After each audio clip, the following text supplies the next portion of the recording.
Welcome to Business Smarts Radio with Tom and Dr. Dave, the clean approach to building your successful business.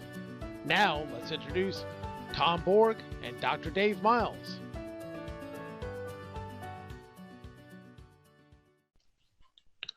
Welcome to episode 3 of Business Smarts Radio with Tom and Dr. Dave, where we're bringing you the clean approach to building a successful business. And by clean, we're not talking about spick and span and dust mops. We're talking about clean communication, leadership, engagement, and no drama. So what are we talking about today, Tom? Well, today we're going to talk about, are you giving your customers what they really want? So we're going to talk about that, and we're going to get into some of these questions that they really have for us that they need answers to. Sounds good. Well, as we talked about a little bit before the episode, I'll give you a little bit of background on the topic for the day, and then we'll get into some of the questions. But the background, I guess it was a study about customer satisfaction that was conducted by a research group for one of the large airline companies. That's right. And the results were really startling, but very applicable to all of us, I think. And so that was one of those that they wanted to know why people were buying, and they wanted to know about the people from whom they were buying. That's correct. Very specifically. So the other things that the research revealed was the customers wanted to know the answers to these 4 specific questions about the people that were serving them. And I thought these were pretty interesting. The first one was, do you like me? Second was, do you care about me? Can I trust you? And do you know what you're talking about? Or are you credible? So yeah, look at it. Do you like me? Do you care about me? You know, you're thinking this is business. This is just a transaction. I give you money, you give me the candy bar. Right. So go into that a little bit deeper, Tom, and kind of flush out and explain to me and some of the listeners about the 4 questions. Absolutely. So let's start with the first one. Do you like me? Now, by the way, our customers, our clients, they're not going to actually ask these questions, but they have the questions for us and they want the answers. Okay. So the first question is, do you like me? Well, how do we show people that we like them? For a customer, it's certainly how we greet them, right? If they're calling in on the phone, if it's someone that comes in person, the idea is, do we give them eye contact?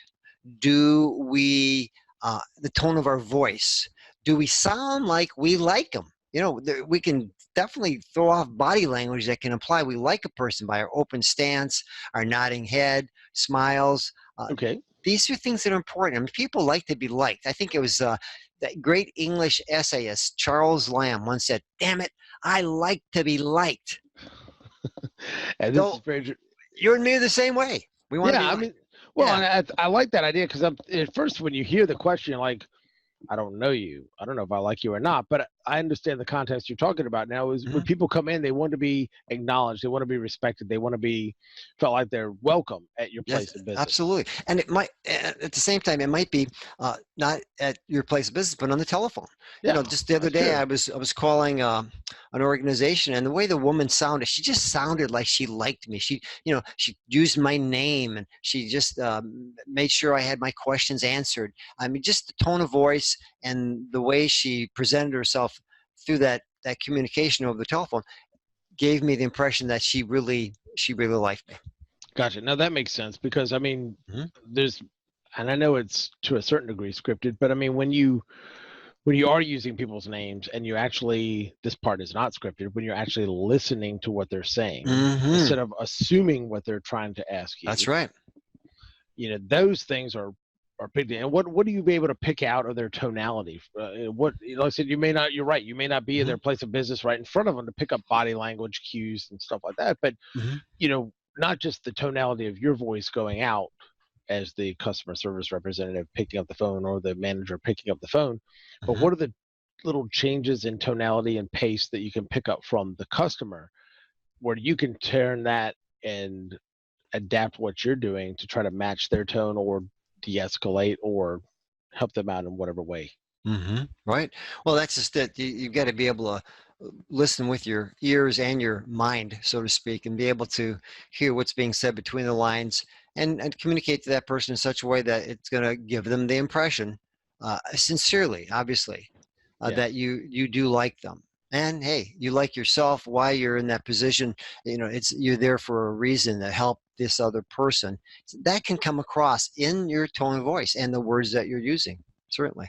No, that makes a lot of sense because I mean, when I think about it, I mean, you're trying to do business with somebody, Hmm. and that's one of the biggest things is you want to make sure that you can relate to that person, that you can get your message across. And how many times and I know I've been plenty guilty of it myself, Hmm. you're hearing the person, but you're not listening like you that active Mm, listening like you really sure. should, to where Right. you're formulating that, okay, this is going to be my response, this is what I'm going to Hmm. say right afterwards, but you're Right. not really listening to kind of process and figure out exactly what are they trying to tell me, how are they trying Hmm. to tell it to me, what do I need to do in response to this. So yeah, Hmm. that's an important one. Yes. Yeah. So if we went to the second one, so the first one is, do you like me? The second one is, do you care about me? So what do I mean by that? Do you really take an interest in this other person? And the more you get to know a person, the more you can discover certain things about them. Like, for instance, uh, what is it that some of their outside hobbies are, or what anything about their family, or that could be a relationship that's extended, but maybe a person you're just meeting for the first time or talking to for the first time. Just asking the right questions is going to give you a good indication whether or not this person likes you or not. If they care about you. So you're getting at the root of the problem. So good questions are going to give the impression that you care about this person, because you're trying to solve their problem.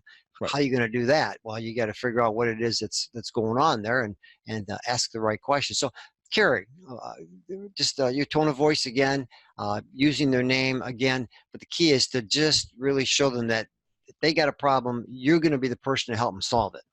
Gotcha. So instead of Sure. as a salesperson or a customer service representative or a manager coming in and just, especially if a new customer comes in and you just Mhm. vomiting features and benefits onto them, Oh, and oh, they're just and because they don't care about the features and benefits, they no, want, can you fix my problem? that's right. And Yeah, granted, some of the features and benefits may yeah, fix their problem, but yeah, do you care about me enough to find out what my problem is, and yeah. can you fix it? Because honestly, I kind of took that.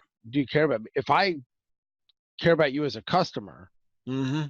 yeah, and very much the late management consultant, the guru of all management consulting, Peter Mm-hmm. Drucker, always talked Mm-hmm. about that the whole purpose of any company for being in business is to find and keep customers. That's right. So you want to find them, but you want to retain them, you want to keep them, you want to have repeat Mm-hmm. customers. Mm-hmm. The thing is, if saying that, the reason I mention it is if you come to me as a customer and I can't help you, or there's somebody that can help you for a whole lot better than I can on your specific problem, and I refer you out to them, you're like, man, okay, that guy really, he wasn't just trying to get the quick sale. He really was trying to make sure and fix my problem. Well, Yes. when there is a problem that comes around that you are more suited to fix than the one they Mm-hmm. had right then, how much more likely are they going to be able to come to you? Or even if you never are able to solve their problem, what do you think their referral is going to be? How do you think they're going to talk about you in the marketplace? That's right. That's right. So you're looking at a lifetime relationship with that person, whether that person being the one to do business with your organization or not. But most likely, they're going to come back and do business with you if you can really show them that you really care about them and that you really have something that you have their best interest in mind. Right. No, that's what I thought. I thought it was a fantastic one. So what other The next plus one, you, yeah, what's the next one? third question they have for us, they're not going to actually ask it, but they're asking it in their own mind, and that is, can I trust you? Can I trust you? Mm, Now, how do we show them that we can be trusted? Well, simple. One way, do what you say you're going to do. If you're going to call them back by a certain time, call them back. If you're going to return that refund to them by a certain date, make sure you do that. There's so many, and I can tell right now, I can think of 2 or 3 examples personally, and our listeners can as well. When was the last time something like that happened to you, where you were due a refund and the company made you call 13 times to get it, right? Where they're supposed to just have provided it within a month, and no, they're holding on to your money. I don't know. The fact is that I don't trust an organization that will not come through on what they said they were going to do up front. So same thing, our customers are the same way. If we tell them one thing and we don't follow through with it, well, that's just one little notch on the belt that says that we're not trustworthy. So do what you say you're going to do when you say you're going to do it. and no excuses. Now, other ways we show trust, of course, is do you have a guarantee? Do you have a guarantee in your business? Do you say, yes, if you're not happy with this product or service, we're going to give you a full refund? Or what kind of backup of support do you have? Do you have a phone you can reach us at, or a website you can go to and get answers to your concerns? So this is all part of that. I mean, can you be trusted? Can you deliver the goods in so many words? Gotcha. No, and I, when you were talking about that, one of the things that jumped into my mind is on the trustworthy end of it. One of the biggest concerns for a lot of different folks that are out there, especially with those with more highly dominant communication styles, behavioral styles, one of their big fears is being taken advantage of. And think That's about right. how they feel, and that they do feel taken advantage of when you break that trust, That's right. because they're not going to want to come back. So you have this big segment of the population that one of their big underlying fears is being taken advantage of. They feel like, unless you're the only game in town and there's nowhere else to get that product or service, and they heavily rely on it, they're not going to want to continue to do business with you if they feel like you've taken advantage of it and you haven't done something above and beyond to really make up for that. Because That's right. everybody makes mistakes. Everybody screws stuff up. Everybody comes short of the mark and blows it on occasion. But Absolutely. what do you do to recover that trust? Oh, yeah. Well, David, I also want to add, let's say, for instance, you're a business owner or a manager. How do you build that trust with your own employees, right? Well, one of the ways is that you are going to be able to admit your own mistakes. When you can admit a mistake, that just shows other people that you can be trusted, because they can see what went wrong. Yeah. If you can't admit it, then you're just expecting some bad things to happen because of that. So yeah, you just shot your own credibility in the foot. That's right. Takes courage, takes confidence. It does. But I like what you said, that they already know it. I mean, pretty obvious. Yeah. How long is it going to take for you to know it? That's it. Right. Or I remember years ago I used to work at the fire department, and I remember there were one captain kind of stepping in and helping his folks out, because there was another captain that was at that station that was just constantly do this, because I'm the captain, I'm the blankety blank captain. Oh, really? Rah. And I was like, and a lot of us were like, okay, this isn't cool. The really great boss came in and he was like, look, man, we all know you're the captain. You don't have to convince us. It sounds like you're trying to convince yourself, that you're the captain. And so I wonder how many leaders that fall into that trap, that they're more, it's not the fact that, I didn't do anything wrong or I didn't screw up. Well, everybody sees it. Everybody knows it. It's just, are you willing to be honest with yourself and open up that little bit of vulnerability to have that honesty, build that trust, and then then they'll be more likely to trust you further in the future. That's exactly right. Good deal. So, what else we got? Let's go to that last one, the fourth one, which is, do you know what you're doing? That's the question they have for us. Do you know what you're doing? So what does that mean? Well, are you a professional? Are you competent? Are you somebody that can deliver the goods? Have you done this for other people and been able to complete what you're doing, you're offering? Now, let's take a look at it from the employee's perspective. Do you know what you're doing? Mr. Business owner, or Mr. Manager, or Mrs. Manager, or Mrs. Business Owner, when was the last time you went to a conference where you were learning new information? What kind of professional publications are you reading, right? What kind of books are you reading? What was the last business book you read? See? I always question my business owners that I work with. I said, what was the last business book you've read? And if they give me this blank stare, I'm thinking to myself, you suppose that kind of knowledge and position power is being translated to their employees? In other words, employees can watch what you're doing. They can see whether you're up on things or not. But if you're doing the same old, just because that's the way we've always done it and that's how you're going to run your business, well, that kind of builds a bit of concern, because people look at you and say, well, do you really know what you're doing? Are you staying at the top of your game? Are you cutting edge? That's important. So that's true, because it's hard to want to try to foster an environment where you want your employees to grow and develop, and you want them to improve, and you want them to do a better job, and then Mm-hmm. you turn around and you're not growing and developing professionally or personally, it's kind of, it can be a little bit hypocritical on that end of it. So Mm-hmm. I get it, and it definitely, it's like leading by example. It's one of those kind of, you know, developing yourself personally, professionally, and then pouring that into your folks down below. But yeah, what are That's you right. doing to try to? I like that, and I remember it was one of the quotes that you had down here that talked about for the late Cavett Robert, that talked about Mm. people don't know how much, they don't care how much you know till they know how much you care. So if you lead with the credibility end of it, great. But is this guy going to be a complete jerk? But he knows what he's doing. There's only a few professions that really flies, and it even doesn't fly in today's environment that much anymore.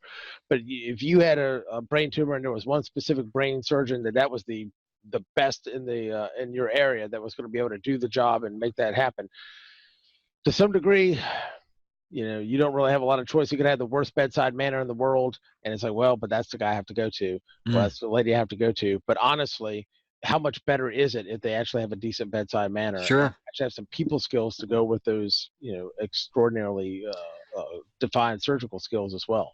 Oh yeah. Well, and Dave, in today's market, as we all know, if you can't do the job, there's 13 other companies that could do the job. They're waiting for that opportunity. So, yeah, we definitely need to be able to present ourselves in a professional manner to our customers, our clients, and back to our employees, because that's another one of our customers, right?